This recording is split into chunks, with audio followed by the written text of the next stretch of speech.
il leur proposa une autre parabole. Il en va du royaume des cieux comme d'un homme qui a semé du bon grain dans son champ. Pendant que les gens dormaient, son ennemi est venu. Et par-dessus, il a semé de la mauvaise herbe en plein milieu du blé et s'en est allé. Quand l'herbe eut poussé et produit l'épi, alors apparut aussi la mauvaise herbe. Les serviteurs du maître de maison vinrent lui dire : « Seigneur, n'est-ce pas du bon grain que tu as semé dans ton champ ? D'où vient donc qu'il s'y trouve de la mauvaise herbe ? » Et il leur dit : « C'est un ennemi qui a fait ça. » Les serviteurs lui disent alors : « Veux-tu que nous allions la ramasser ? »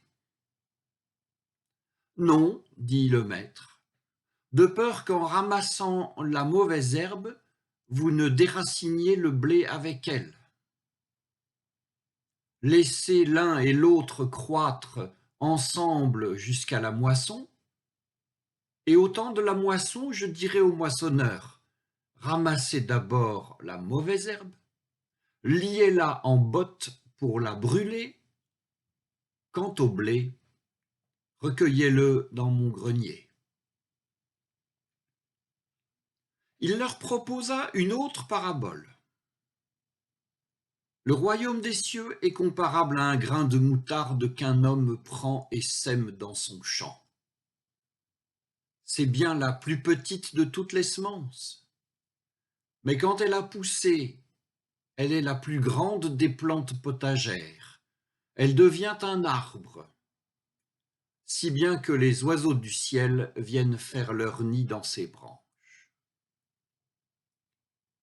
Il leur dit encore une autre parabole. Le royaume des cieux est comparable à du levain qu'une femme prend et enfouit dans 3 mesures de farine, et alors c'est toute la masse qui lève. Tout cela, Jésus le dit aux foules en parabole, et il ne leur disait rien sans parabole, afin que s'accomplisse ce qui avait été dit par le prophète : « J'ouvrirai la bouche pour dire des paraboles, je proclamerai des choses cachées depuis la fondation du monde. » Alors, laissant les foules, Jésus vint à la maison, et ses disciples s'approchèrent de lui et lui dirent : « Explique-nous la parabole de la mauvaise herbe dans le champ. » Il leur répondit : « Celui qui sème le bon grain, c'est le Fils de l'homme. Le champ, c'est le monde. Le bon grain, ce sont les sujets du royaume. La mauvaise herbe, ce sont les sujets du malin. L'ennemi qui l'a semé, c'est le diable. La moisson, c'est la fin du monde. Les moissonneurs, ce sont les anges. Et de même que l'on ramasse la mauvaise herbe pour la brûler au feu, ainsi en sera-t-il à la fin du monde. Fils de l'homme enverra ses anges, ils ramasseront pour les mettre hors de son royaume toutes les causes de chute et tous ceux qui commettent l'iniquité. Ils les jetteront dans la fournaise de feu, là seront les pleurs et les grincements de dents. Alors les justes resplendiront comme le soleil dans le royaume de leur Père. Écoute, qui a des oreilles.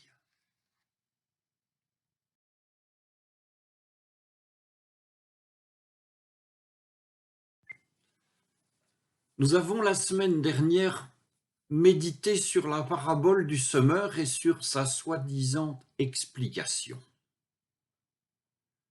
Nous avons aussi compris combien l'exigence d'une explication terme à terme de cette parabole pouvait être néfaste en rendant impensable toute idée de conversion, mauvaise terre un jour, mauvaise terre toujours, etc. Et nous avons reçu comme bonne nouvelle la troublante prodigalité d'un semeur qui, contre toute raison, ensemence indistinctement toutes sortes de terrains et même la mauvaise terre.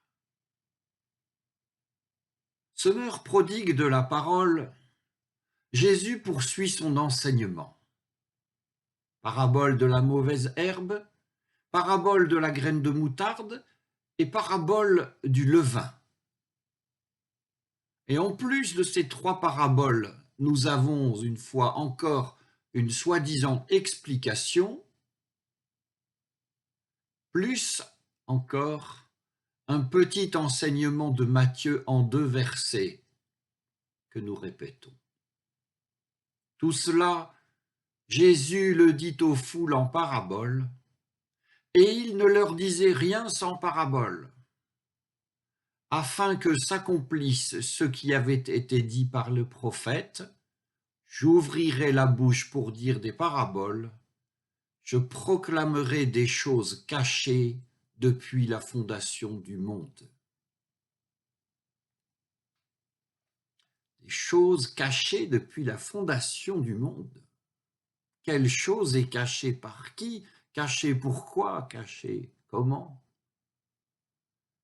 Les lecteurs que nous sommes, et sans doute tous les lecteurs de Matthieu qui sont venus avant nous, ont dû ressentir un petit picotement à la lecture de ces 2 versets. C'est-à-dire la perspective d'être les premiers à connaître des choses possiblement si mystérieuses et importantes, cette perspective a quelque chose d'excitant qui provoque toujours une légère dilatation du moi. Mais ce sentiment de dilatation devrait être modéré. Car en serrant le texte de près et en scrutant un peu les langues anciennes, nous remarquons que s'il s'agit bien d'une proclamation, d'une publication, cette publication a quelque chose de lourd, de massif. Pour penser cette chose lourde et massif, évoquons le taureau qui mugit, ou évoquons la puissance de la mer déchaînée qui ébranle la falaise. Et le texte latin, pour dire comment les choses vont être dites, utilise même le verbe éructer. Alors les lecteurs doivent s'attendre à une interpellation profonde. Et quant au psaume 77 de la version grecque de l'Ancien Testament, que Matthieu cite avec beaucoup de précision, il précise justement que ce dont il est question est problématique non seulement depuis le commencement, depuis la fondation du monde, mais est aussi problématique au fondement même de toutes choses et de tous les discours. Car il est bien question de Dieu, de foi et de conversion et de salut, et qu'il est question au sens le plus large possible des affaires de religion que les humains ont avec leur Dieu. Il est question de ceux qui se nichent au cœur et au tréfonds du sentiment religieux.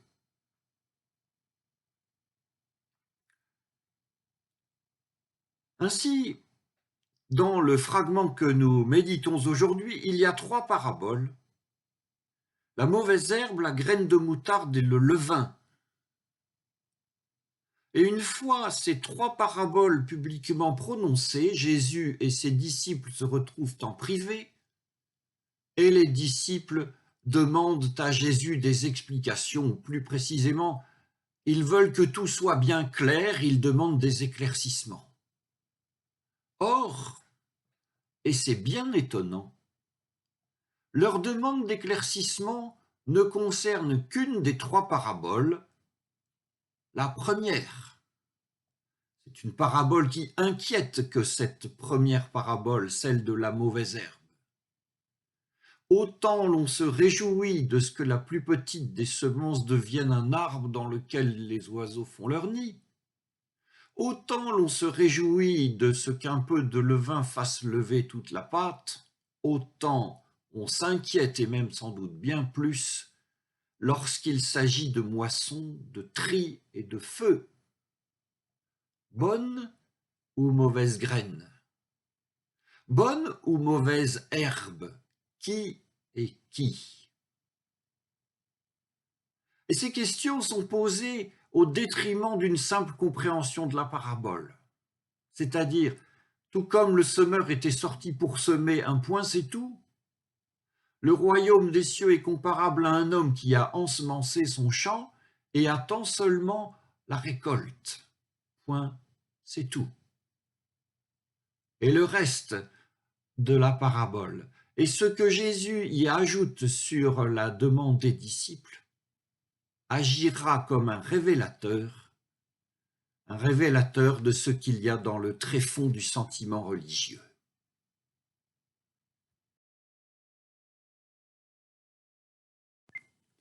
Alors, qu'y a-t-il dans le tréfonds du sentiment religieux? Relisons d'abord la soi-disant explication de la parabole de la mauvaise herbe. Celui qui sème le bon grain, le Fils de l'homme. Le champ, le monde. Le bon grain, les sujets du royaume. L'ivraie, les sujets du malin, l'ennemi, le diable, la moisson, la fin du monde, etc. Et pour conclure, les justes resplendiront comme le soleil dans le royaume de leur Père. Eh bien, plus encore que dans le cadre de la parabole du semeur, ce qu'ajoute Jésus n'est ni éclaircissement ni explication, car ce qu'ajoute Jésus n'explique rien. Il met juste un mot en face d'un autre mot. Alors qu'avec cette parabole de la mauvaise herbe, c'est quand même assez évidemment la fin des temps qui est envisagée. Et avec cette fin des temps, le grand tri de la fin, la condamnation des uns, la rétribution des autres. Et les disciples ne s'y sont pas trompés. Mais quant aux explications, à savoir qui finira comment, et selon quels critères, les auditeurs, les lecteurs, les disciples ne peuvent que rester sur leur faim. Et en deçà même de ces précisions que donne Jésus, ces précisions qui n'expliquent rien, Jésus pose à ses disciples des questions accusatrices. Que voulez-vous savoir au juste? Leur demande-t-il implicitement. De quoi voulez-vous être certain, ou encore, plus incisif? Pourquoi êtes-vous après moi? Eh bien, ces questions portent sur ce qu'il y a dans le tréfonds du sentiment religieux, à savoir un dramatique besoin de se mettre bien avec les dieux, d'obtenir leur protection, un dramatique besoin d'être certain de sa propre destinée, d'être sûr de mériter un au-delà de félicité et de béatitude. Et qu'il s'agisse des dieux en général, ou de Yahvé, Dieu d'Abraham, d'Isaac, de Jacob, de Jésus-Christ, les besoins sont les mêmes. Et ces besoins-là n'ont pas besoin d'être publiés ou révélés. Ils sont connus de tout le monde depuis les commencements. Et même s'il s'agit de la foi chrétienne, c'est la même chose. Il n'est qu'à voir chaque fois qu'une question nouvelle émerge comment l'on se réclame, et c'en est pathétique, d'une autorité littérale des Saintes Écritures ou de l'autorité de la tradition. C'est ainsi qu'on se met bien avec Dieu. Mais cette certitude d'être bien avec Dieu, d'être à l'unisson de sa volonté au fond, sur quoi repose-t-elle? Eh bien, ce qui doit être publié, et plus encore qu'être publié, ce qui doit être mis à nu, c'est que tout ce qu'un être humain peut penser, dire et faire de Dieu participe toujours d'une dissimulation primordiale, la dissimulation de ce que nous n'avons rien, et que de cette situation primordiale nous ne voulons rien savoir. Et même pour ceux qui affirment qu'avec Dieu et en Dieu par Jésus-Christ tout est grâce, s'il advient qu'ils en soient par trop certains, il advient en même temps que ce soit trop dire devant le néant. Vanité des vanités, dit l'Ecclésiaste. Et pour que cela soit vrai, il faut qu'il ajoute à ses propos et surtout qu'il porte en son cœur la conviction que dire vanité des vanités, c'est encore vanité, etc. Et que même etc. est encore vanité. Martin Luther, devant cela, dirait et a dit: nous sommes des mendiants. Alors, lorsque Jésus raconte la parabole de la mauvaise herbe, et que sur la demande insistante de ses disciples, il donne les précisions que nous avons commentées, il les met à nu, il les met au pied du mur, ou plutôt face à ce néant dont personne ne peut ni ne veut rien savoir.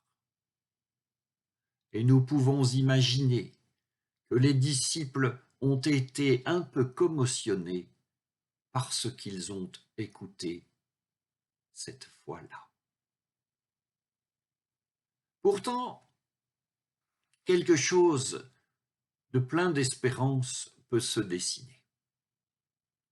Souvenons-nous comment de la parabole agricole de la mauvaise herbe nous sommes passés à une parabole théologique de la fin des temps. Cette parabole théologique de la fin des temps dénonce et détruit comme nous l'avons lu.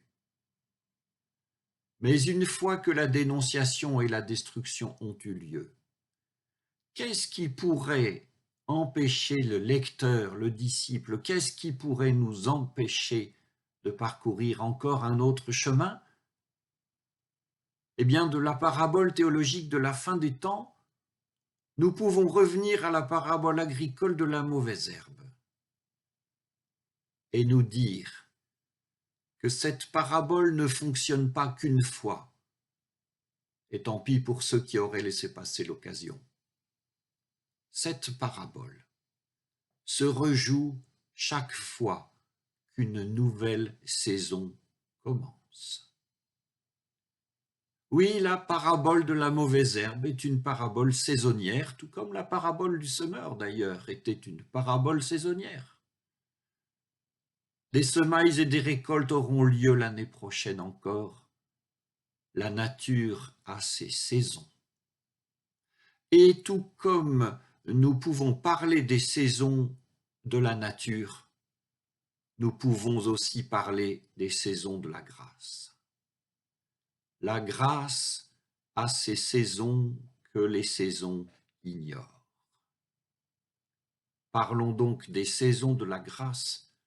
C'est aujourd'hui, au terme de ce sermon, la seule manière de parler de la grâce en demeurant en face de la vie, du vide et en face de Dieu. Amen.